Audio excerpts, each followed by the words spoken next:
Hello everybody, I hope all of you are doing good. I am Deepika from Learno Hub, a free learning platform जहाँ पर आप पढ़ सकते हैं physics, chemistry, maths, biology and SST absolutely for free only at learnohub.com.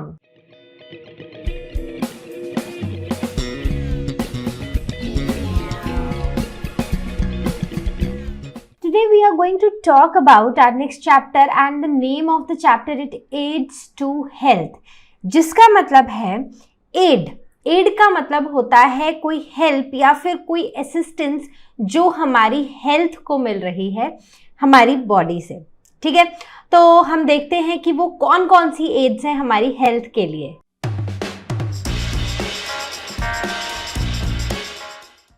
Need to keep healthy, हर एक individual ना healthy रहना चाहता है ताकि वो हैप्पी रहे और अपनी डे टू डे एक्टिविटीज़ को अच्छे से कर सके। तो उस केस में ना उसको पर्सनल लेवल पर काफ़ी चीज़ों को देखने की ज़रूरत है और साथ ही साथ कम्युनिटी लेवल पर भी काफ़ी रिक्वायरमेंट्स हैं ताकि वो हेल्दी रह सके। तो इस चैप्टर में जो हम पढ़ेंगे उसमें आपको ये पता चलेगा कि कौन कौन सी वो चीज़ें हैं जो हमें हेल्दी रखने में हेल्प करती हैं।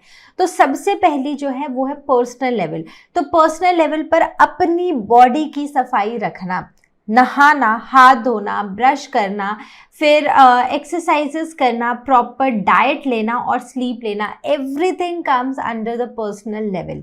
So this is how we can keep ourselves healthy, keeping a body clean, keeping a proper care of our exercise, our diet and everything. Now community level मतलब पूरे कम्युनिटी को हम कैसे हेल्दी रख सकते हैं।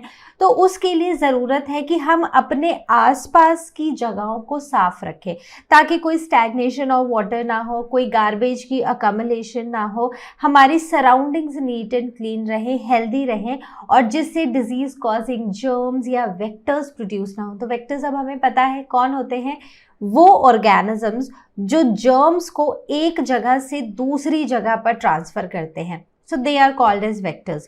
तो community level पर it is very important that accumulation of garbage and stagnation of water should be avoided. तो ये एक वर्ल्ड हेल्थ डे किस दिन मनाया जाता है, ये डेट हम ऑलरेडी अपने प्रीवियस चैप्टर्स में पढ़ चुके हैं, दैट इज April 7th। तो इस चैप्टर में हम पढ़ने वाले हैं इम्यूनिटी के बारे में। ठीक है, तो इम्यूनिटी क्या होती है, कैसे ये हमारी बॉडी को मिलती है और कैसे हमारी बॉडी इसकी हेल्प से डिजीज़ेस से बचकर रहती है। तो स्टार्ट करते हैं इम्यूनिटी के साथ। तो इम्यूनिटी को अगर देखा जाए ना तो ये हमारी बॉडी का एक डिफेंस सिस्टम है, एक डिफेंस है हमारी बॉडी का अगेंस्ट डिजीज़ेस। तो हमारी बॉडी खुद को कैसे बचाती है डिजीज़ेस से, सो दैट इज़ इम्यूनिटी। ठीक है, तो जर्म्स जो हैं वो हमारी बॉडी में उनके अलग अलग तरीके हैं एंटर करने के। कैसे हैं? Directly through skin. देखो हमारा जो स्किन है ना वो हमारी बॉडी का मोस्ट पोर्शन, मतलब 99% of our body is covered by skin. तो हमारी स्किन सबसे ज़्यादा एक्सपोज्ड है बाहर को और वो हमारी बॉडी में एक डायरेक्ट रूट है जर्म्स के एंटर करने का। दूसरा, through mucous membranes of eyes, nose, urinary and genital tracts. तो म्यूकस मेम्ब्रेन्स जो हैं उनके थ्रू एंटर हो सकता है। देन जो खाना और पानी हम पीते हैं उसके थ्रू हो सकता है। Then air that we breathe in, जो हम एयर ब्रीद करते हैं। तो ये अलग अलग एंट्री लेवल्स हैं या एंट्री मीन्स हैं जर्म्स के लिए। तो अब यहाँ पर ना जो हमारी बॉडी है ना उसमें अलग अलग डिफेंस के लेवल्स हैं। सबसे पहला है लोकल डिफेंस सिस्टम। तो जो हमारी बॉडी है ना, हमारी बॉडी के पास ना बेसिकली दो तरह के डिफेंस सिस्टम्स हैं। कौन कौन से हैं? एक तो लोकल है और एक जो है ना वो हमारी बॉडी का एक इंटरनल सिस्टम है जो काफ़ी हेल्पफुल है। ठीक है, दोनों ही हेल्पफुल हैं। तो जो लोकल डिफेंस सिस्टम है उसका क्या काम है? उसका काम है जर्म्स को टैकल करना at all the entry points. मतलब जो भी, जैसे स्किन है, नेजल ट्रैक है, से एयर से रेस्पिरेटरी ट्रैक में एंट्री है, तो उस सारे जगहों पर जर्म्स की एंट्री को रोकना। सो that is the local defence system. अब इसमें प्रोटेक्टिव सबसे पहले आती है प्रोटेक्टिव मैकेनिकल बैरियर्स। तो हमारी बॉडी जो है ना, हमारी बॉडी के पास मैकेनिकल बैरियर्स हैं जिससे हमारी जो लोकल डिफेंस सिस्टम है वो जर्म्स को एंटर नहीं होने देता है। जैसे ये स्किन हो गई, तो स्किन में क्या है ना, अगर अब मैं किसी भी चीज़ को टच करती हूँ, उस पर जर्म्स है तो वो डायरेक्टली मेरी स्किन पे लग जाएंगे, लेकिन स्किन इन जर्म्स के लिए इम्परमिएबल है, वो इनको एंटर नहीं होने देगी मेरे अंदर, ठीक है। तो what I need to do is just to take care of my body, where I need to wash my hands regularly so that germs अब इस स्किन से मेरे खाने के थ्रू या माउथ के थ्रू अंदर ना चले जाएं। Clear. The next thing is they are thrown out. These अगर कभी भी किसी भी तरह से मान लो कोई एंटर हो गया जर्म से मेरे माउथ से या फिर मेरे रेस्पिरेटरी ट्रैक से, so that germ is thrown out of my body. The third one is germ killing secretions like HCl in our stomach. So these are the germ killing secretions which are already present in our body, right? The next ones are the germ fighting WBCs. तो WBCs के हमने functions पढ़े हैं कि WBCs जो है ना वो हमें जर्म्स से बचाते हैं, राइट। तो ये कहाँ पर प्रेजेंट होते हैं, ये प्रेजेंट होते हैं ब्लड में। अब ये तो हो गया कि अब किसी ना किसी रूट के थ्रू एंटर हो गए या फिर कहीं पर पहुंच गए, बॉडी से स्टिक हो गए, तो हमारा लोकल डिफेंस सिस्टम काम आएगा। अब अगर मानो किसी तरह इन सारे एंट्री पॉइंट्स को चकमा देके अब जर्म्स अंदर पहुंच गए हमारी बॉडी में, तो क्या होगा, तो हमारी बॉडी का इम्यून सिस्टम जो है वो एक्टिवेट हो जाएगा और वो इन जर्म्स को मारेगा। तो किसी भी तरह जब जर्म्स हमारे बॉडी के टिश्यूज़ में एंटर हो जाते हैं तो यहाँ पर हमारा इम्यून सिस्टम काम में आता है और इम्यून सिस्टम हर एक बैरियर को, हर एक जर्म को मारता हुआ हमारी बॉडी को डिफेंस प्रोवाइड करता है, ठीक है। तो हम सबसे पहले स्टार्ट करेंगे लोकल डिफेंस सिस्टम से। The first one is the protective mechanical barriers, जिसमें सबसे पहले आता है skin. So this was the first level of local defence system in our body, that is protective mechanical barriers. तो सबसे पहले है स्किन। अब देखो हमारी जो स्किन है ना, it is exposed to our surroundings, right. अब अगर मैंने कोई चीज़ टच की, उसके ऊपर जर्म्स थे तो वो मेरी स्किन पे लग जाएंगे। मानो मैंने कुछ टच ही नहीं किया, मैं ऐसे ही खड़ी हूँ, ठीक है, और मेरे सराउंडिंग्स में मेरी एयर में जर्म्स है तो वो भी आके मेरी बॉडी से स्टिक हो जाएंगे। से कोई आया, मैंने उसे हैंड शेक किया, कोई बेबी को मैंने किस किया, मेरे माउथ पे जर्म्स थे तो वो भी ट्रांसफ़र हो जाएंगे। तो हमारी स्किन जो है ना, that is quite exposed to these outer environment, so it is very much prone to the germs, ठीक है। तो यहाँ पर ना जो स्किन होती है वो आउटर लेयर होती है केराटिनिन की और it is impermeable to germs. अब अगर जर्म्स मेरी स्किन पे स्टिक भी हो गए हैं, हमने स्किन वाला चैप्टर पढ़ा था तो हमने देखा था कि अगर यहाँ पर स्टिक भी हो गए हैं ना, लेकिन फिर भी स्किन जो है वो इसको अंदर पेनिट्रेट नहीं होने देती है। तो होता क्या है कि ये इम्परमिएबल है जर्म्स को, अब यहाँ से जर्म्स जो हैं वो अंदर नहीं जाएंगे। तो इसके लिए ना हमें क्या ध्यान रखना है, हमें ध्यान रखना है अपनी बॉडी की हाइजीन का। रोज़ नहाना है, कपड़े चेंज करने हैं, जब भी कहीं बाहर जाओ या किसी चीज़ को टच करो या खाना खाने से पहले आप खाना खाने से पहले और खाना खाने के बाद अपने हाथों को अच्छी तरह से धो। So these are the different things that we need to take care. And even जो ब्लड में कई बार स्किन में क्या होता है, कई बार कट लग जाता है, तो जब कट लग जाता है तो बेसिकली आपकी स्किन ओपन हो जाती है। अब ये जो ओपन स्किन होती है ना, so this cut is basically permeable to germs. तो उसके लिए भी हमारी बॉडी क्या करती है, हमारी बॉडी ब्लड क्लॉट बना देती है जहाँ पर कट लगा होता है वहाँ पर। तो उससे क्या होता है, यहाँ पर सील हो जाता है हमारी स्किन, और जब स्किन सील हो जाती है तो क्या होता है, तो हमारा जो स्किन है वो किसी भी जर्म को एंटर नहीं होने देता है हमारी बॉडी में। The next one are the hair. अब देखो हेयर हमारी बॉडी में स्किन पर भी है, हमारी नॉस्ट्रिल्स में भी है, हमारी बॉडी के डिफरेंट पार्ट्स पर हैं। तो ये जो हेयर है ना, दे आर वेरी इंपॉर्टेंट, क्योंकि ये जर्म्स की जर्नी को हमारी स्किन तक या हमारी बॉडी के अंदर रोकते हैं, ठीक है। तो जैसे नॉस्ट्रल्स हैं, अब नॉस्ट्रल्स में क्या है, नॉस्ट्रल्स में हेयर होते हैं, ठीक है। तो अगर आप मिरर के सामने खड़े होकर थोड़ा अपने चिन को हाई करो और अपने नॉस्ट्रल्स को देखो, देन यू विल फाइंड कि नॉस्ट्रल के अंदर क्या है, नॉस्ट्रल के अंदर है नॉट जर्म्स बट हेयर। और ये हेयर क्या करते हैं, जब भी आप ब्रीद इन करते हो तो कोई डस्ट पार्टिकल्स या फिर कोई जर्म्स जो हवा के साथ अंदर गए हैं उन सब को ट्रैप कर लेते हैं और उनको बाहर निकालने में हेल्प करते हैं। So these are very much important. Now the next one is the mucus. Again it comes in the protective mechanical barriers, ठीक है। तो मैकेनिकली यहाँ पर जर्म्स को रोका जा रहा है। अब म्यूकस क्या होता है, म्यूकस हमारी ना एपिथेलियल लाइनिंग में होता है काफी सारी ऑर्गन्स में, ठीक है।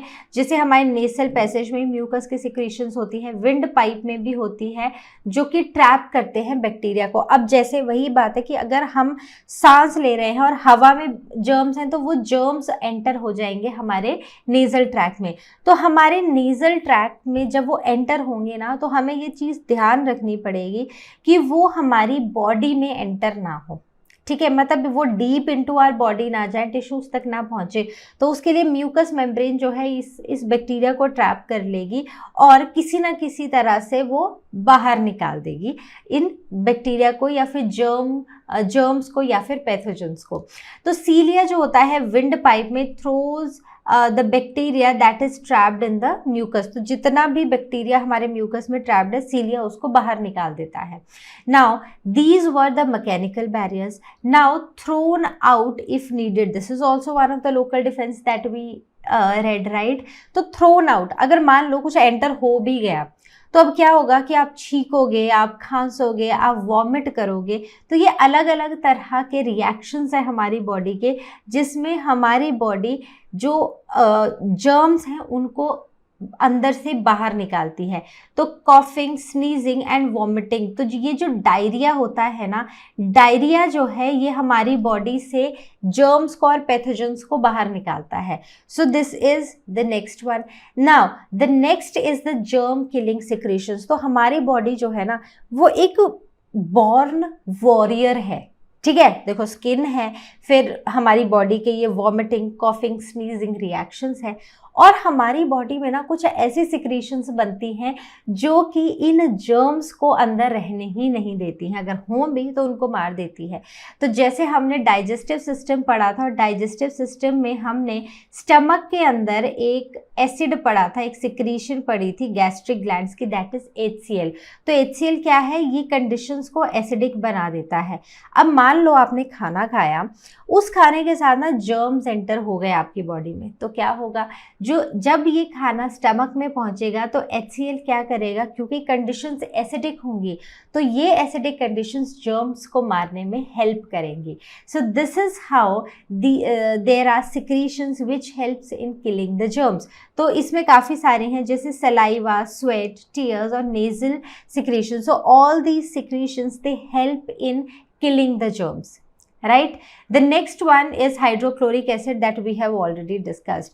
तो हर तरह की सिक्रीशन, जो सलाइवा भी बन रहा है, टीयर्स भी बन रहे हैं, स्वेट भी बन रहा है, ये सब हमारी बॉडी में जर्म्स को मार रहे हैं। Okay, so I hope this is clear.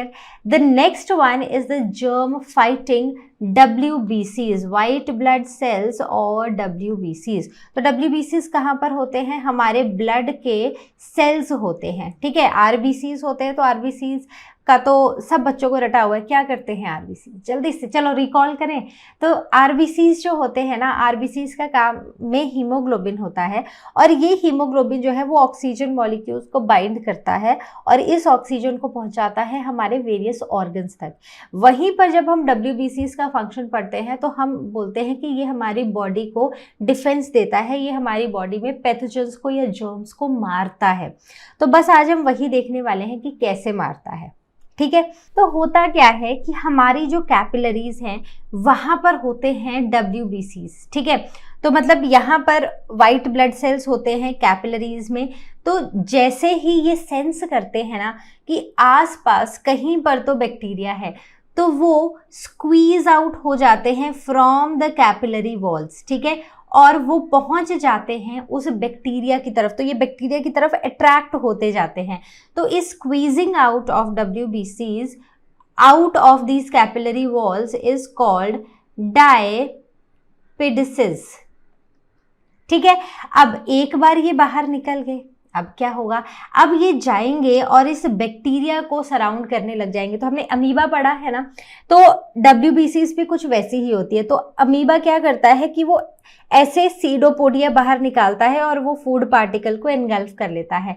तो यहाँ भी एक तरह से ऐसे सीडोपोडिया जैसी फॉर्मेशन होती है और इस बैक्टीरिया को एनगल्फ कर लिया जाता है। So this engulfing of bacteria is called as phagocytosis.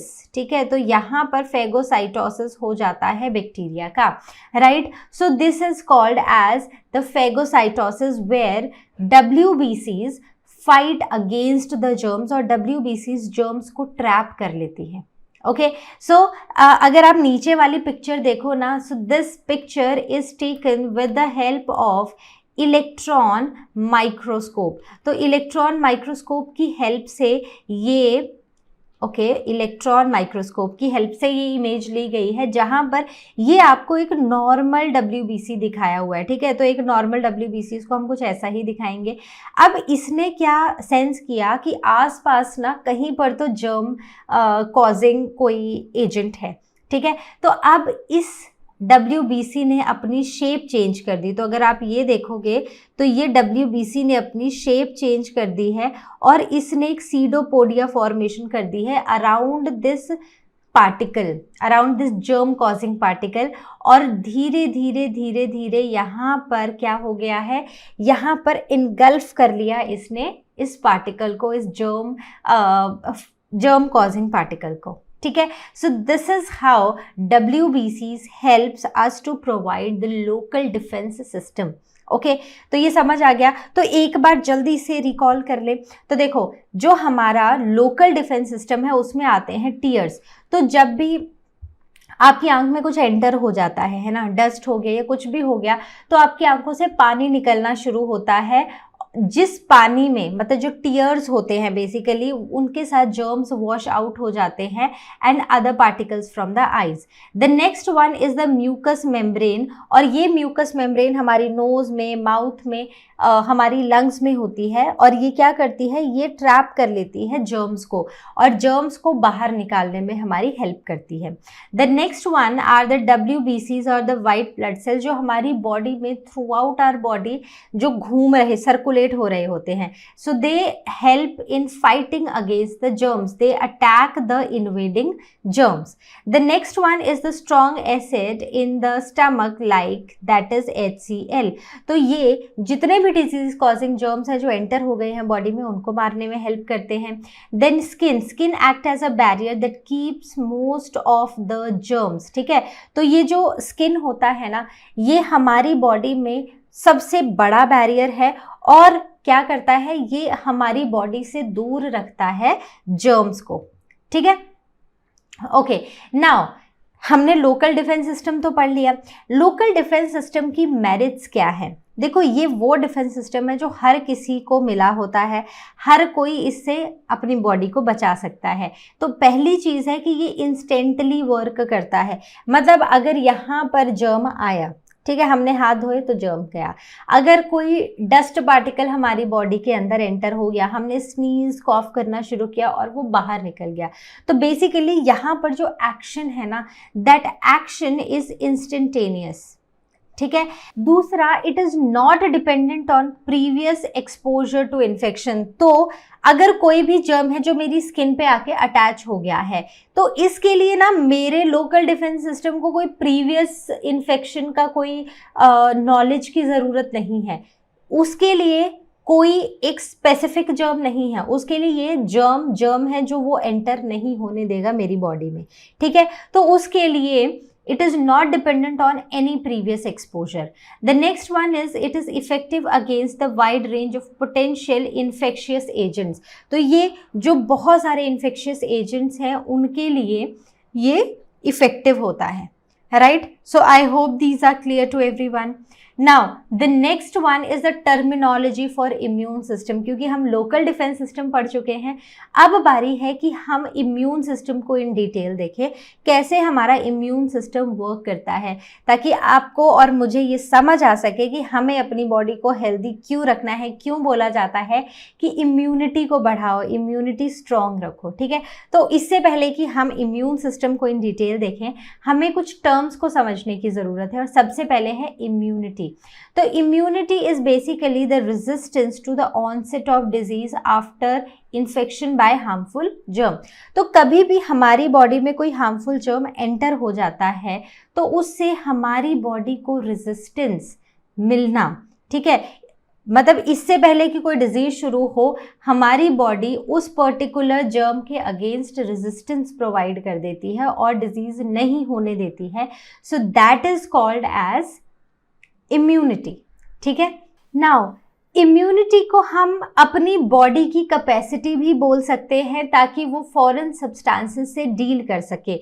So it can also be called as the capacity of our body to deal with foreign substances that enter into our body और जिनको हमारी strong immunity जो है वो harmless बना देती है। तो अब देखो, लोकल डिफेंस सिस्टम ना हर जगह काम नहीं कर सकता, ये एंट्री लेवल्स पर है। एंट्री लेवल्स पर अगर ये जर्म्स को रोक पाया तो सही है, अगर नहीं रोक पाया तो ये जो डिजीज कॉजिंग जर्म्स या टॉक्सिन्स हैं ये हमारी बॉडी में एंटर हो जाते हैं और ये हमारे टिश्यूज तक पहुंच जाते हैं। तो उस केस में जब जर्म्स हमारे टिश्यूज तक पहुंच चुके हैं तो वहां पर लोकल डिफेंस सिस्टम काम नहीं आता है, वहां हमारा इम्यून सिस्टम काम आता है। तो next what we are going to talk about is the antibody. तो हमारी बॉडी ही क्या करती है, मतलब हमारी बॉडी का जो इम्यून सिस्टम है ना, वो कुछ बॉडी फ्लूइड्स बनाता है जिसमें कुछ प्रोटीन्स होते हैं जिन्हें हम एंटीबॉडीज बुलाते हैं, जो इन इन्वेडिंग जर्म्स के साथ रिएक्ट करते हैं। ठीक है, और जब ये रिएक्ट करते हैं so they react with their poisons और टॉक्सिन्स एंड डिस्ट्रॉय देम। तो antibodies react with anti toxins और वो इनको डिस्ट्रॉय कर देती है, इन टॉक्सिन्स और पॉइजन्स को, and provide protection against diseases. ठीक है, तो एंटीबॉडी क्या है? एंटीबॉडी बेसिकली वो एक प्रोटीन है जो हमारी बॉडी में है, जो कि हमारे जर्म्स के ऊपर अटैक करता है, उनसे रिएक्ट करता है। और एंटीटॉक्सिन्स क्या हैं? जब जर्म्स हमारी बॉडी में एंटर होते हैं वो टॉक्सिन्स प्रोड्यूस करते हैं, या उनमें जो पॉइजन होता है उस पॉइजन के अगेंस्ट जब एंटी टॉक्सिन्स बनते हैं, जब उनको डिस्ट्रॉय किया जाता है, उनके अगेंस्ट कोई चीज़ बनाई जाती है हमारी बॉडी में, so that is called as antitoxin. ठीक है, is it clear? Okay, now kinds of immunity. अब देखो, हम इम्यून सिस्टम पढ़ रहे हैं, हम इम्यूनिटी बार बार बोल रहे हैं। तो इम्यूनिटी जो होती है ना वो दो तरह की होती है main. The first one is the innate immunity and the next one is the acquired. इनेट मतलब एक ऐसी इम्यूनिटी ना, जब हम पैदा हुए थे तब से वो हमारे पास है, तो वो नेचुरली हमारी बॉडी में प्रेजेंट है, so that is the innate immunity. Second one is the acquired immunity. Acquired immunity वो है जो हमने एक्वायर की है। मतलब कब एक्वायर की है? हमने अपने लाइफ टाइम में एक्वायर की है। मतलब हमने लाइफ टाइम में, जैसे हमारे एक्सपीरियंसेस होते हैं ना, कि अब मान लो आई एम बॉर्न मैथमेटिशियन, ठीक है, तो मैथ्स मतलब मैं सिर्फ देखती हूँ और मुझे समझ आ जाता है, because say that is something that is innate in me. ठीक है, वो मेरे अंदर क्या है, वो नेचुरली प्रेजेंट है। लेकिन मुझे ना गाना गाना नहीं आता है, so what I will do, I will learn it through in my life time, and that is a talent which I acquire. ठीक है, तो ये एक्वायर्ड इम्यूनिटी भी ऐसी ही है जो हमें अपने लाइफ टाइम में अलग अलग एक्सपोजर से मिलती है। तो first is the innate immunity. तो इनेट इम्यूनिटी एक तो नॉन स्पेसिफिक होती है, मतलब किसी स्पेसिफिक एजेंट के अगेंस्ट नहीं होती है, किसी के लिए भी एक इम्यूनिटी हमारी बॉडी जो नेचुरली प्रोवाइड करती है, so that is non specific, और कुछ स्पेसिफिक इम्यूनिटी भी होती है। सो डोंट वरी, हम सबको डिटेल में पढ़ेंगे। In case of acquired immunity there are two immunities basically. The first one is the active and next one is the passive. Active जो होती है, जो हमारी बॉडी खुद प्रोड्यूस करती है, और passive जो होती है जब हमें कोई चीज़ बाहर से दी जाती है और फिर उससे हमारी बॉडी को इम्यूनिटी मिलती है। तो ये काफ़ी कॉम्प्लेक्स लगेगा यहाँ पर, बट डोंट वरी, हम इसको यहीं पर छोड़ते हैं, बाद में डिस्कस करेंगे। हम शुरू करते हैं फर्स्ट टाइप ऑफ इम्यूनिटी से, दैट इज इन्नेट इम्यूनिटी। तो इन्नेट इम्यूनिटी जो है वो दो तरह की होती है। The first one is the non specific innate immunity, जहाँ पर हमारी बॉडी रेजिस्टेंस शो करती है टू ऑल द इन्फेक्शंस। जैसे मान लो कुछ प्लांट की इन्फेक्शंस हैं, ठीक है, तो उन प्लांट के इन्फेक्शंस से ह्यूमंस जो हैं या फिर ह्यूमन बॉडी जो है वो कैसी है, human body is resistant to these infections. तो हमारी बॉडी में प्लांट्स वाले इन्फेक्शंस नहीं होते हैं, right. So that is a non specific innate immunity. Specific innate immunity वो नेचुरल रेजिस्टेंस है जो एक पर्टिकुलर तरह के जर्म के लिए है। तो आपने देखा होगा हर एक इंडिविजुअल हर एक जर्म से या हर एक एनिमल जो है वो हर एक जर्म से इन्फेक्ट नहीं होता है। हर जो एनिमल है उसके अलग अलग डिफरेंट रेसेस हैं या डिफरेंट काइंड्स ऑफ एनिमल्स हैं, वो अलग अलग तरह के इन्फेक्शंस उनमें देखे जाते हैं। जैसे एक डिजीज़ है दैट इज डिस्टेम्पर डिजीज़, जो कि केनाइंस में बहुत ज़्यादा कॉमन है, ठीक है। तो केनाइंस में ये क्या होता है, ये उनके रेस्पिरेटरी ट्रैक, गैस्ट्रोइंटेस्टाइनल ट्रैक को अटैक करती है and it kills like 50% of them, ठीक है। तो 50% से ज़्यादा इंडिविजुअल्स को वो केनाइंस में मार देती है। लेकिन ये सेम डिजीज़ जो है ना वो ह्यूमन बींग्स को नहीं होती है। So that is a specific type of innate immunity. तो ये जो इम्यूनिटीज़ है ना, तो इन्नेट इम्यूनिटीज़ जिसे हम नेचुरल इम्यूनिटी भी बुलाते हैं और इसे हम नेटिव इम्यूनिटी भी बुलाते हैं। तो ये होता है हमारी बॉडी में because of the genetic makeup, जो हमारी जेनेटिक्स है ना उसी में ये रेजिस्टेंस हमारी बॉडी में आ जाती है हमारी जेनेटिक्स की वजह से, ठीक है। Okay, the next one is the acquired immunity. तो ऐसी इम्यूनिटी विच individuals acquires during life time. तो दो केसेस पढ़े थे मैंने इसमें, बताए थे कौन कौन से थे। एक थे एक्टिवली एक्वायर्ड इम्यूनिटी और एक थी पैसिवली एक्वायर्ड इम्यूनिटी। एक्टिवली मतलब आप इधर उधर घूम रहे हो, कोई जर्म हमारे कांटेक्ट में आया और उस जर्म के आने की वजह से हमारी बॉडी में इम्यूनिटी आई, ठीक है। तो मान लो एक बार मीजल्स हुआ, अब हमारी बॉडी को पता चल गया कि भाई मीजल का जर्म ऐसा होता है, तो हमारे इम्यून सिस्टम ने उसका रिकॉर्ड बना के रख लिया कि अगर नेक्स्ट टाइम सेम जर्म आएगा तो हम उससे कैसे फाइट करेंगे। तो जैसे ही नेक्स्ट टाइम हमारी बॉडी में सेम मीजल का जर्म आएगा तो क्या होगा, तो हमारी बॉडी को पता होगा अच्छा ये तो वो वाला जर्म है, क्या करना है, इसका तो हमें रास्ता पता है, हमें पता है कि इसके लिए हमें कौन सा प्रोसेस फॉलो करना है। फटाफट उसके अगेंस्ट एंटीबॉडीज बनाई जाएंगी और हमें पता भी नहीं चलेगा और वो जर्म जो है वो हमारी बॉडी से एलिमिनेट हो जाएगा, ठीक है। So that is actively acquired immunity. दूसरी होती है पैसिवली एक्वायर्ड, जहां पर हम वैक्सीन के थ्रू मतलब एक्सटर्नली हम कुछ कुछ जर्म्स जो हैं अपनी बॉडी में एंटर करते हैं और फिर हमारी बॉडी जो है उस पर्टिकुलर से जर्म के अगेंस्ट एक्शन करती है। तो जैसे आपने देखा होगा वैक्सीनेशन चार्ट, तो वैक्सीनेशन चार्ट में क्या होता है कि बच्चे को वो बीमारियां नहीं होती हैं। अगर आप वैक्सीनेशन चार्ट देखो तो उसमें कॉलेरा, टाइफाइड, डीपीटी, पता नहीं कौन कौन सी वैक्सीन हम उनको दे देते हैं।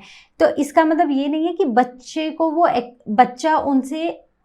को वो बीमारियां हैं।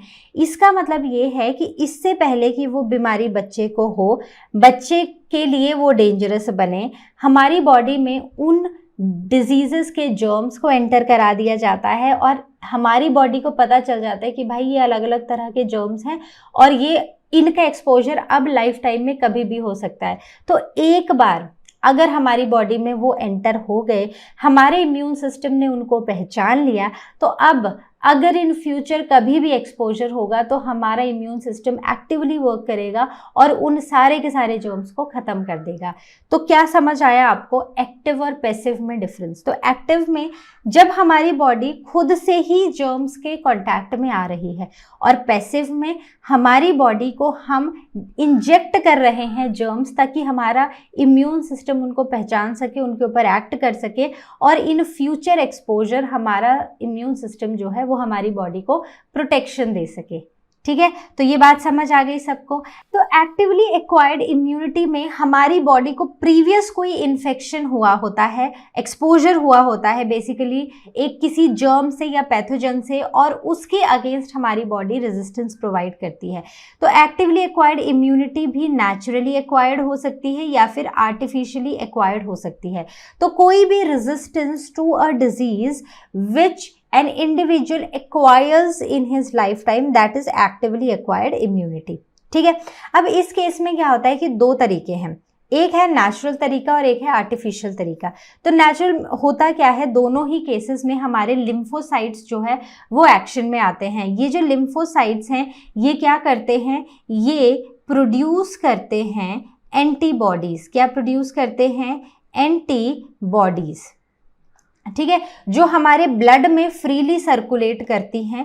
अब ये क्या करेंगी, दे विल ब्लड में ये फ्रीली सर्कुलेट करेंगी, और जब कोई भी इनको जर्म या माइक्रोब मिलेगा, ठीक है, मान लो कोई भी माइक्रोब मिला, माइक्रोब से बेटर है कि हम यहाँ पर जर्म या पैथोजन लिखें, तो ये उसके ऊपर अटैक करेगी और ये उससे बाइंड कर जाएगी एंड फाइनली इस जर्म को मार दिया जाएगा।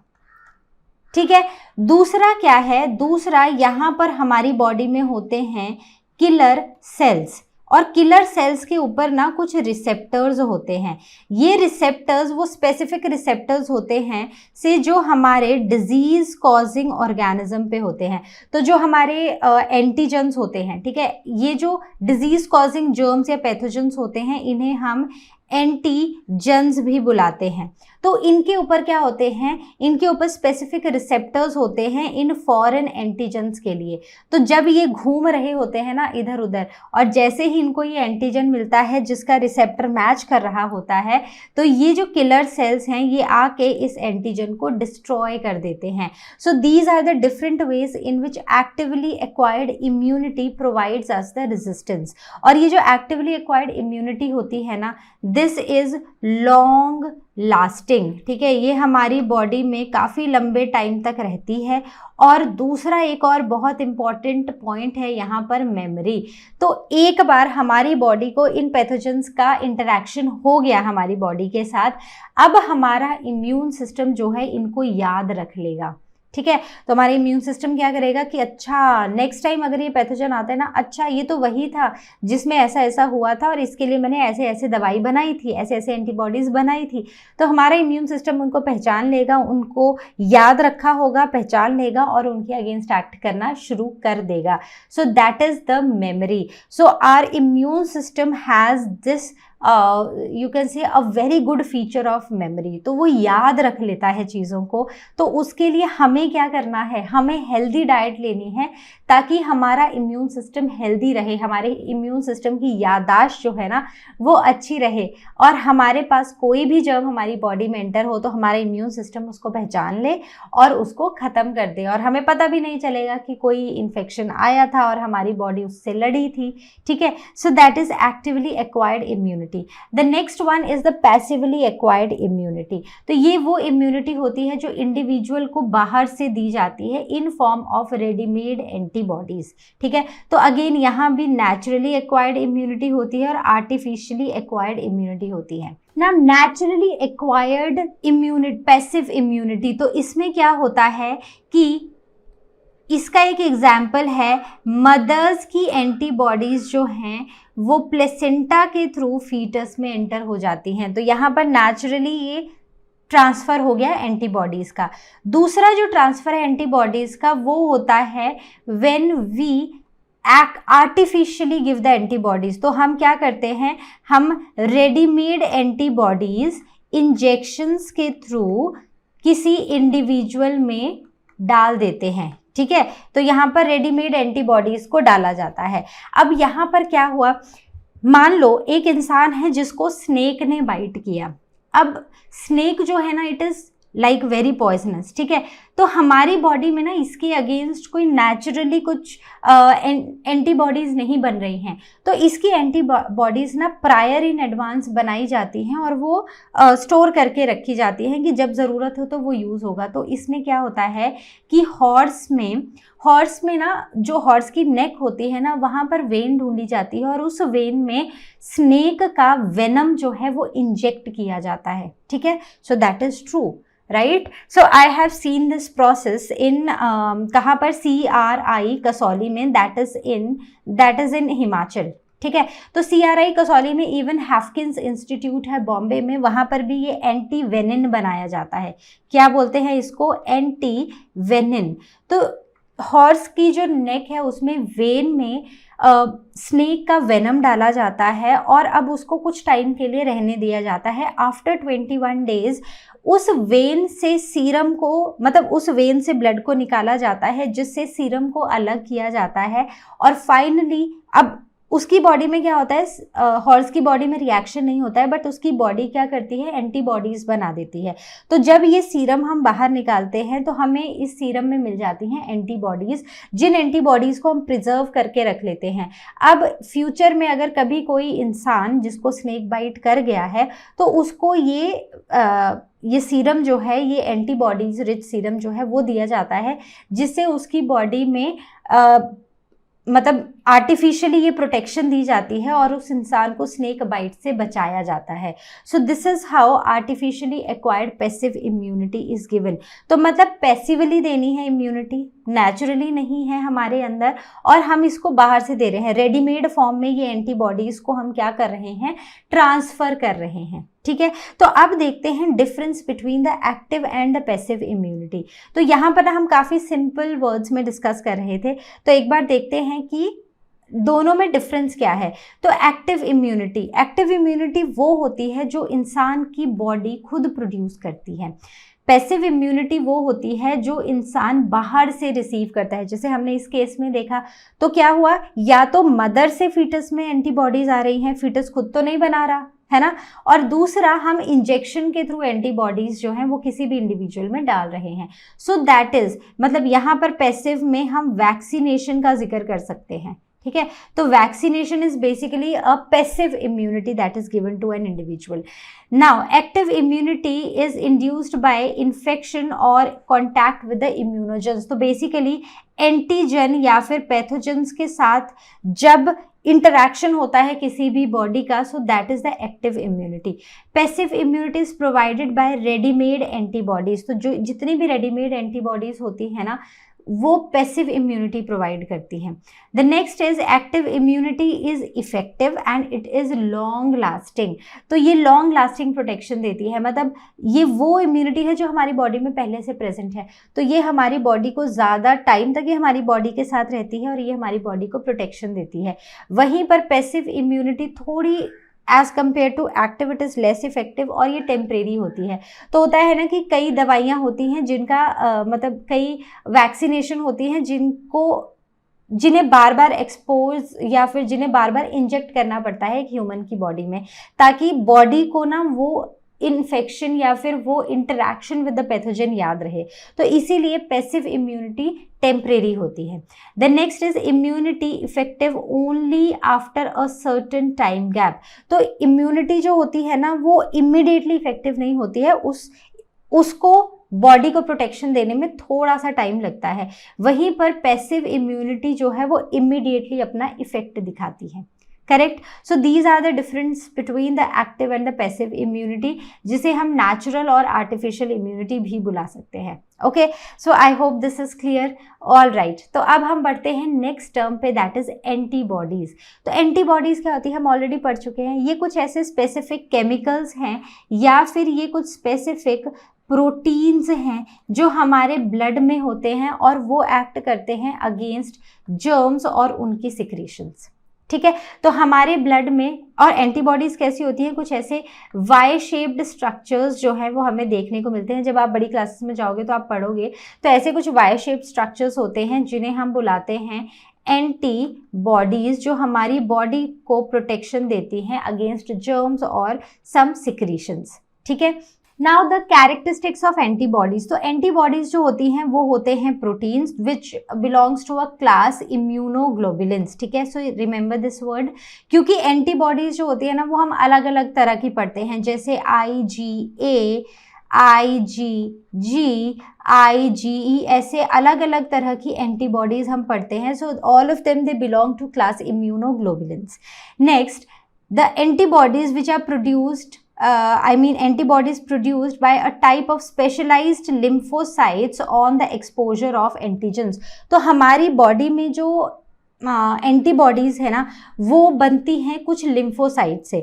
तो होता क्या है, अब देखो ये एक लिम्फोसाइट है, इसने रिकग्नाइज कर लिया कि कोई तो फॉरेन पार्टिकल है या बैक्टीरिया है जो आसपास इसने सेंस कर लिया है। ठीक है। तो इसने सेंस कर लिया कि भाई ये फॉरेन पार्टिकल है, ये इनएप्रोप्रिएट है हमारी बॉडी के लिए। तो अब इसने क्या किया, इसने कुछ एंटीबॉडी सिक्रीट की। इन एंटीबॉडीज ने इन बैक्टीरिया को एक साथ ऐसे क्लम्प बना दिया इनका, और इनसे जाके अटैच हो गए। अब क्या होगा, अब फर्दर यहाँ पर फेगोसाइटोसिस होगा। अब यहाँ पर आएंगे WBCs, that is white blood cells, और वो इन बैक्टीरिया को क्या कर लेंगे, एनगल्फ कर लेंगे अंदर की तरफ। So this is how bacteria will be removed. ठीक है। तो इनको किसने बनाया, इनको बनाया स्पेसिफिक स्पेशलाइज्ड लिम्फोसाइट्स ने। Correct. The next one is there are variety of antibodies. तो अगर आप अपनी बॉडी में देखो ना, अनलिमिटेड वेराइटी ऑफ एंटीबॉडीज हमारी बॉडी बना सकती है, depending on the type of say antigen it comes in contact with. ठीक है। The next is specific kind, मतलब एक पर्टिकुलर एंटीबॉडी एक पर्टिकुलर एंटीजन के अगेंस्ट ही वर्क करेगी। ठीक है। So it is specific in its type. Okay, the next one is it recognizes its particular antigen and binds it to rendering it harmless। तो ये क्या करती है, ये एक पर्टिकुलर एंटीजन को रिकग्नाइज कर लेती है कि अच्छा ये वो एंटीजन है जो खराब है। ठीक है। मतलब ये हमारी बॉडी में डिजीज करेगा, तो ये उसको रिकग्नाइज करती है और उसके साथ जाके बाइंड करती है और उसको बना देती है हार्मलेस। ओके।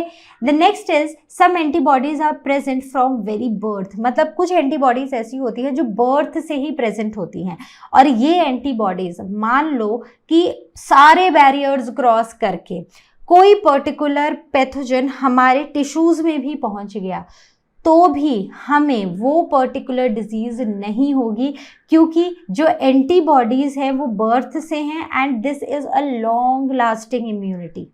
ठीक है। The next is immunity can be for a short period और अ लॉन्गर पीरियड। तो इम्यूनिटी कैसी भी हो सकती है, थोड़े टाइम के लिए भी, ज़्यादा टाइम के लिए भी, कैसी भी हमें देखने को मिल सकती है। So these are the different characteristics of antibodies. The next topic that we are going to discuss is the vaccination. तो अगर अभी तक कोई डाउट हो, please ask it on ask question section of learnohub.com। तो अब हम अपनी नेक्स्ट टर्म देखते हैं, दैट इज वैक्सीनेशन। तो वैक्सीनेशन एक काफी कॉमन टर्म बन चुकी है। तो आप सबको पता होगा वैक्सीनेशन में क्या करते हैं, एक इंजेक्शन लगा देते हैं। ठीक है। तो हम सबको तो यही पता है, राइट। तो वैक्सीनेशन जो है ना, वैक्सीनेशन इंजेक्शन की फॉर्म में भी दिया जाता है और ओरल ड्रॉप्स की फॉर्म में भी दिया जाता है। So do you remember polio? ठीक है। तो पोलियो की ड्रॉप्स पिलाई जाती हैं 5 साल तक के बच्चों को। सो that is again a vaccine which is given in oral form. ठीक है। तो मोस्टली जो है वो हमें इंजेक्शन फॉर्म ही पता है। तो वैक्सीनेशन एक ऐसी प्रैक्टिस है जिसमें हम आर्टिफिशियली किसी भी इंडिविजुअल के अंदर जर्म्स को एंटर कर रहे हैं, या जर्म के पॉइजन या टॉक्सिन या जर्म के सब्सटेंस को एंटर कर रहे हैं, जिससे हमारी बॉडी को प्रोटेक्शन मिल रही है। पता था आपको? तो एग्जैक्टली होता क्या है, होता ये है कि उस वैक्सीनेशन में दवाई नहीं होती है, उस वैक्सीन में होता है जर्म, या फिर जर्म का सब्सटेंस, या फिर जर्म का टॉक्सिन या पॉइजन, जो हमारी बॉडी में जब एंटर करता है तो वो हमारी बॉडी में रेजिस्टेंस प्रोवाइड करता है और हमारी बॉडी को एक्सपोज करता है किसी पर्टिकुलर डिजीज से, और हमारी बॉडी बॉडी को जब वो जर्म दिखाई देता है ना, तो हमारी बॉडी उसके अगेंस्ट एक्शन करना शुरू कर देती है। तो scientifically this is called as prophylaxis, ठीक है। तो ये जो वैक्सीनेशन है इसे साइंटिफिकली हम प्रोफाइलैक्सिस बुलाते हैं, राइट। और जिस मटेरियल को, जिस जर्म को या जर्म सब्सटेंस को हम बॉडी में इंट्रोड्यूस कर रहे हैं उसे हम बुलाते हैं वैक्सीन। तो ये इनिशियली सब कुछ, ये जो टर्म्स है ना, ये स्टार्ट हुई थी with the cowpox and small pox, जब काउपॉक्स और स्मॉल पॉक्स के ऊपर रिसर्च शुरू हुई थी, ठीक है। लेकिन अब हम इन टर्म्स को जनरल यूज करते हैं। तो ये ना एक नेशनल इम्यूनाइजेशन स्केड्यूल है जिसमें आप देखोगे सबसे पहली जो वैक्सीन है दैट इज BCG, जो ट्यूबरक्लोसिस के अगेंस्ट दी जाती है, ठीक है, TB के अगेंस्ट, जो बर्थ के टाइम पे दी जाती है इंट्राडर्मली। देन हेपेटाइटिस B भी दी जाती है बर्थ के टाइम पर। OPV that is oral polio drops, ये भी दी जाती है at the time of the birth. तो ये तीनों वो दवाइयां हैं जो बर्थ के टाइम पर ही बच्चों को दे दी जाती हैं। अब इसके साथ साथ और बहुत सारी हैं, से पेंटावेलेंट है, ठीक है, जिसमें diphtheria, pertussis, tetanus, hepatitis, HIV ये सब कुछ आता है।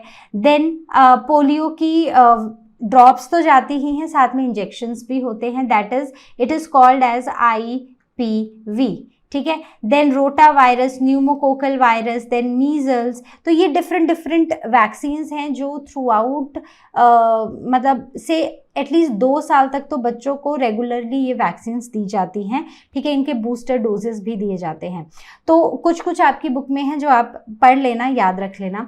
तो वैक्सीन जो होता है ना, वैक्सीन को क्या करते हैं हम, इंट्रोड्यूस करते हैं बॉडी में इंजेक्शन के थ्रू या फिर ओरली, ठीक है। तो ओरली में बहुत ही कॉमन है पोलियो ड्रॉप्स, ठीक है। इंजेक्शन में काफ़ी सारे हैं, जैसे मीजल्स के लिए, ठीक है, DPT के लिए, इन सब के लिए इंजेक्शंस दिए जाते हैं। तो जब ये जर्म्स या फिर जर्म सब्सटेंसेस हमारी बॉडी में एंटर होते हैं तो ये स्टिमुलेट करते हैं हमारे WBCs को, वाइट ब्लड सेल्स को, और white blood cells in turn produce करते हैं एंटीबॉडीज अगेंस्ट दीज जर्म्स और इस पर्टिकुलर डिजीज से फाइट करते हैं।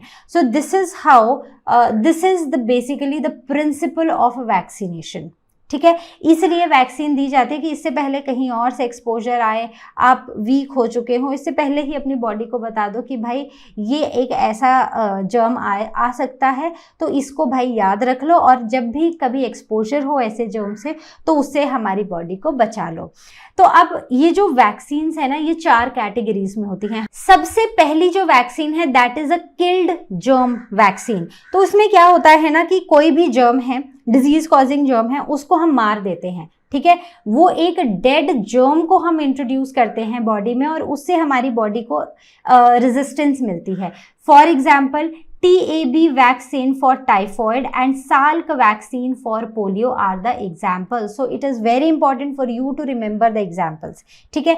दूसरा है living weakened germs। तो यहाँ पर तो हमने मरे हुए germs डाले थे, लेकिन यहाँ पर हम क्या करेंगे, living germs को डालेंगे, लेकिन उनको हम वीक कर देंगे, ठीक है। उनकी जो पैथोजेनिसिटी होगी, मतलब उनका जो इन्फेक्शन कॉज करने की एबिलिटी होगी, उसको हम कम कर देंगे। So that is living weakened germs. For example measles, then dried BCG vaccine for TB और फॉर ट्यूबरक्लोसिस, ठीक है। Then living fully poisonous germ. तो ऐसी भी वैक्सीन्स होती हैं जिनमें हम फुल्ली पॉइजनस जर्म को, लिविंग पॉइजनस जर्म को इंट्रोड्यूस कर देते हैं, जैसे कि स्मॉल पॉक्स में। तो स्मॉल पॉक्स के केस में ना काउ पॉक्स का जो जर्म है ना उसको इंट्रोड्यूस करते हैं। तो काउ पॉक्स से ना बहुत ही कम वो पिस्ट्यूल्स आते हैं, ब्लिस्टर्स से आते हैं, लेकिन स्मॉल पॉक्स से काफ़ी ज़्यादा आते हैं। तो क्या किया गया था, इनिशियली जब इस पे रिसर्च हुई, जब काफ़ी सारे लोग इन्फेक्ट हो गए इस पर्टिकुलर डिजीज़ से, स्मॉल पॉक्स की डिजीज़ से, तो उनको काउ पॉक्स का लिविंग फुल्ली पॉइजनस जर्म जो है वो इंट्रोड्यूस उनकी बॉडी में किया गया।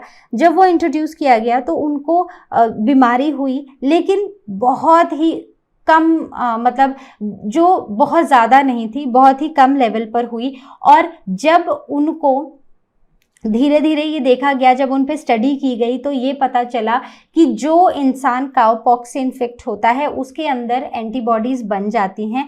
अब इन फ्यूचर अगर स्मॉल पॉक्स का जर्म उसकी बॉडी में आए तो वो पर्टिकुलर स्मॉल पॉक्स की डिजीज उस इंसान को नहीं होती है। तो इस तरह काउपॉक्स का जर्म इंट्रोड्यूस करके स्मॉल पॉक्स से छुटकारा पाया गया। तो अब तो अगर आप इम्यूनाइजेशन शेड्यूल में देखोगे ना तो आपको काउपॉक्स नहीं मिलेगा, ना ही स्मॉल पॉक्स मिलेगा, क्योंकि these diseases have been completely eradicated from this world. ठीक है। टॉक्सॉइड बेसिकली एक इनएक्टिवेटेड टॉक्सिन होता है। ये क्या होता है? This is an inactivated toxin. ठीक है। ये वो टॉक्सिन होता है जो भी किसी भी जर्म या पैथोजन के अंदर होता है, तो उसको हम थोड़ा इनएक्टिवेट करके ह्यूमन बॉडी के अंदर एंटर कर देते हैं। तो हमने क्या पढ़ा था? वैक्सीनेशन क्या होता है? जर्म को या जर्म सब्सटेंस को ऐड कर देना। तो यहाँ पर हमने क्या किया? यहाँ पर जर्म तो हम इंट्रोड्यूस नहीं कर रहे हैं बॉडी में, बट जर्म का substance that is toxin is introduced. So here the examples are diphtheria and tetanus. ठीक है। तो चारों कैटेगरीज पता होनी चाहिए। किल्ड, जिसमें हम जर्म को मार रहे हैं।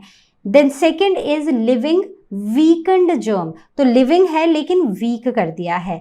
Next is living fully poisonous germ, living है और फुल्ली पॉइजनस है। देन फोर्थ इज टॉक्सॉइड, जिसमें हम जर्म को एंटर नहीं करा रहे हैं बट हम जर्म के सब्सटेंस को अपनी बॉडी में इंट्रोड्यूस करा रहे हैं। Right. So these are the 4 categories of vaccines which are prepared और जिनसे हमें डिजीजेस से छुटकारा मिलता है। ठीक है। Now a very important difference comes over here is the difference between the vaccination and immunization. तो वैक्सीनेशन क्या है? बस वही जो आपने पढ़ा है, that is the introduction of any kind of dead or weakened germ, या फिर we can write over here germ substance into the body of living being to develop immunity against the respective disease। तो मतलब ये जो introduction है ना germ का या जर्म सब्सटेंस का, जिससे हमारी बॉडी में इम्यूनिटी डेवलप होती है, so this introduction is called as vaccination. Now, what is immunization? So, developing resistance to disease-producing germs to their toxins or their toxins basically by introducing these germs or germ substances to induce the production of antibodies. So that is called as immunization. तो vaccination तो just introduction था of these germs और germ substances, लेकिन उसके बाद का process जहाँ पर हमारी बॉडी को रेजिस्टेंस मिलती है फ्रॉम दीज जर्म्स और जर्म सब्सटेंसेस, जिसमें हमारी बॉडी एंटीबॉडीज प्रोड्यूस करती है, so that is called as immunization. And जब ये वैक्सीन दी जाती हैं तो हमारी बॉडी में एक इम्यूनिटी डेवलप होती है। ठीक है। अगेंस्ट या रेजिस्टेंस डेवलप होती है against those pathogen, so that is called as immunization. Okay, all right. So next term comes is the antitoxin. तो एंटीटॉक्सिन एक्चुअली एक एंटीबॉडी की तरह है। तो टॉक्सिन क्या होता है? टॉक्सिन एक टॉक्सिक चीज है, एक पॉइजन है। ठीक है। So it is a poisonous substance जो प्लांट, एनिमल्स और माइक्रोब्स प्रोड्यूस करते हैं, जैसे कि स्नेक का वेनम या फिर इंसेक्ट का स्टिंग। तो ये डिफरेंट टॉक्सिन्स हैं जो प्रोड्यूस करती है। So these are the different toxins which are produce by से प्लांट, एनिमल या फिर माइक्रोब।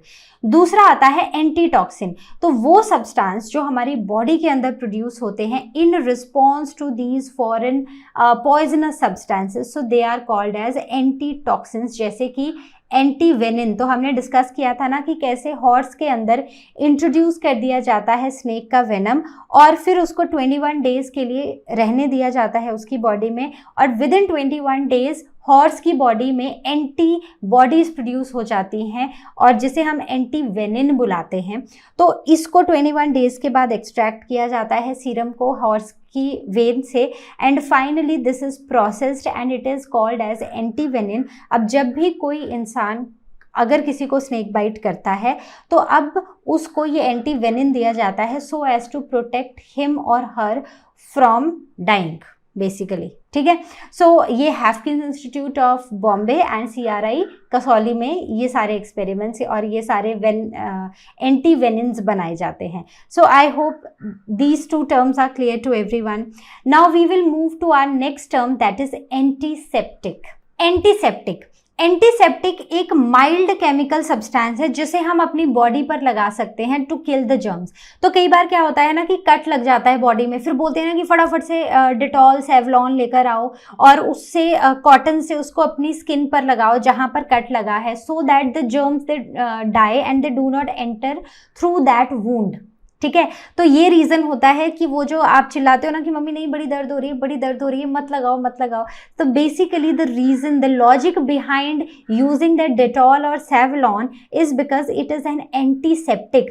तो जब हम उसको कॉटन से लगाते हैं तो इस साइट पर जितने भी जर्म्स होते हैं वो सारे मर जाते हैं और वो हमारी बॉडी में एंटर नहीं होते हैं।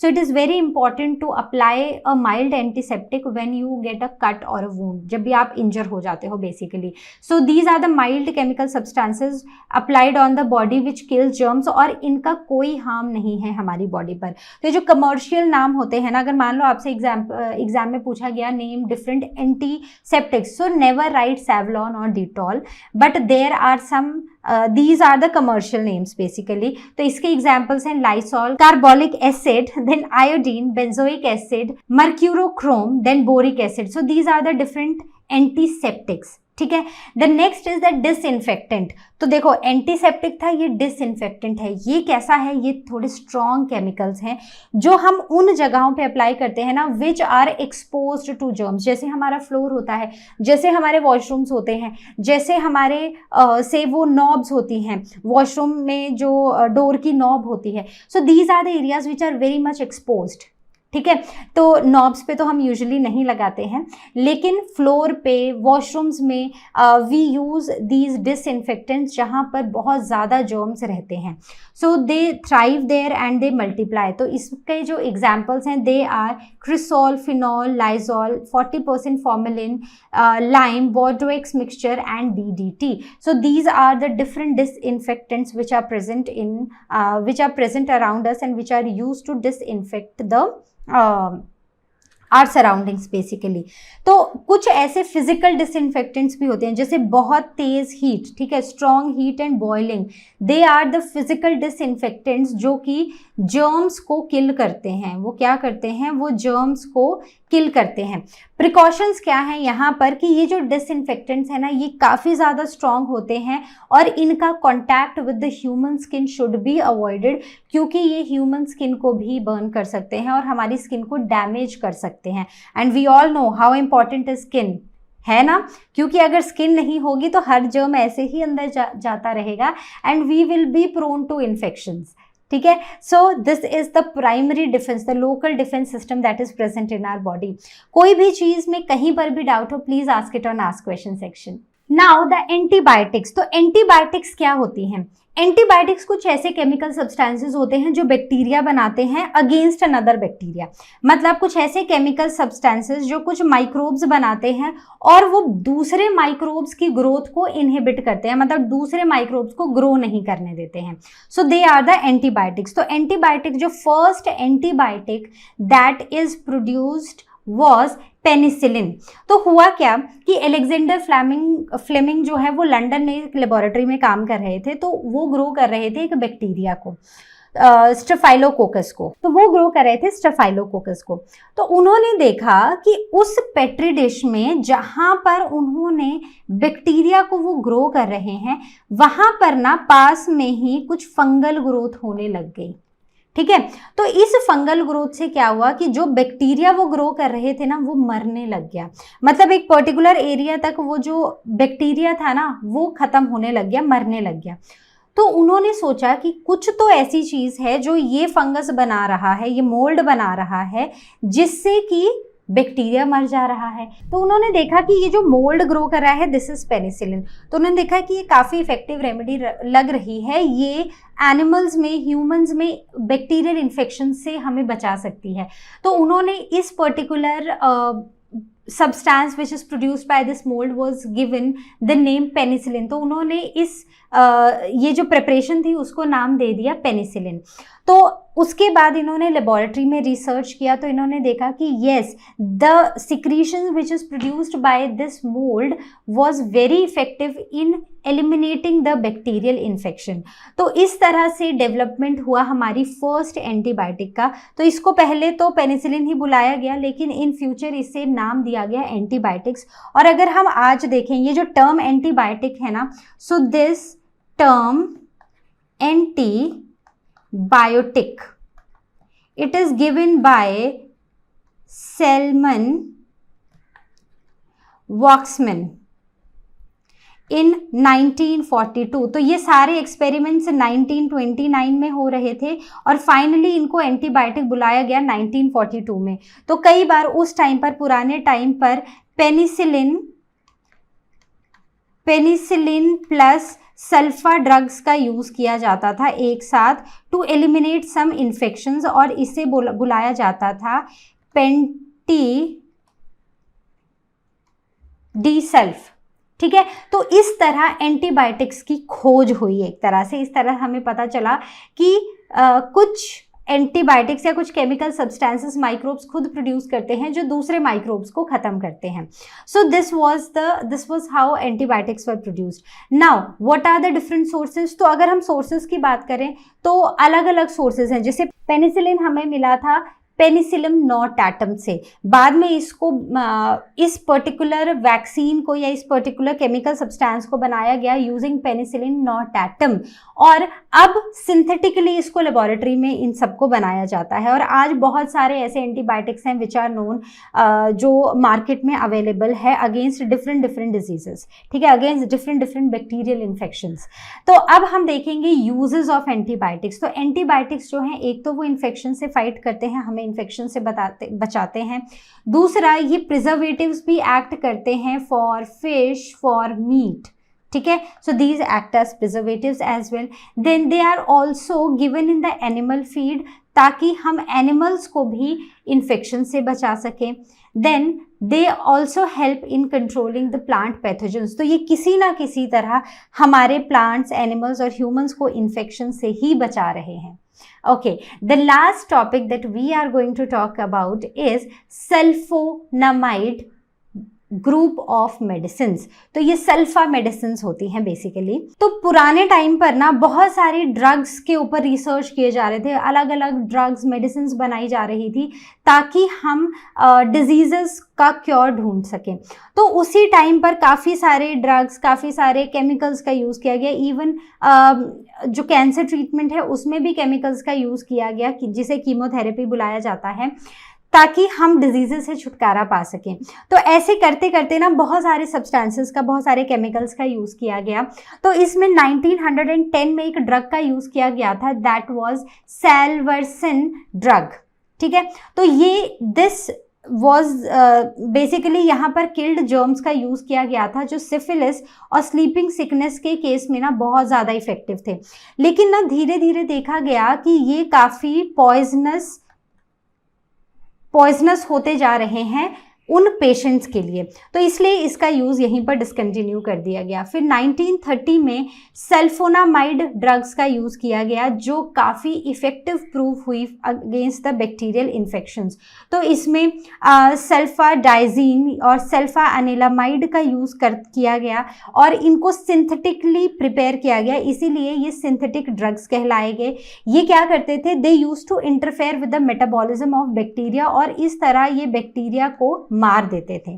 ठीक है, लेकिन धीरे धीरे ये देखा गया ना कि धीरे धीरे जैसे जैसे साइंस, मेडिसिन में रिसर्च हुई, एडवांसमेंट्स हुई, वैसे वैसे अलग अलग एंटीबायोटिक्स, अलग अलग मेडिसिन बनते गए, और अब इन सल्फा ड्रग्स का यूज़ जो है वो काफ़ी कम कर दिया गया है। और अगर कभी लिया भी जाता है, so these are taken in combination with the antibiotics. ठीक है, so these were the sulphonamide group of medicine were used previously. और आज के टाइम पर अलग अलग बीमारियों के लिए अलग अलग मेडिसिन हम बना चुके हैं।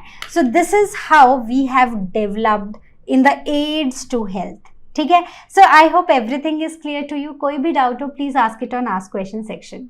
So this was all from our today's session. I hope you enjoyed the session. I hope you liked the session. कोई भी doubt हो, ask it on Ask Question section. And I will see you next time with the last chapter of class 9 biology. Till then you all take care, and as you all know, learn हो मतलब free है पर best है.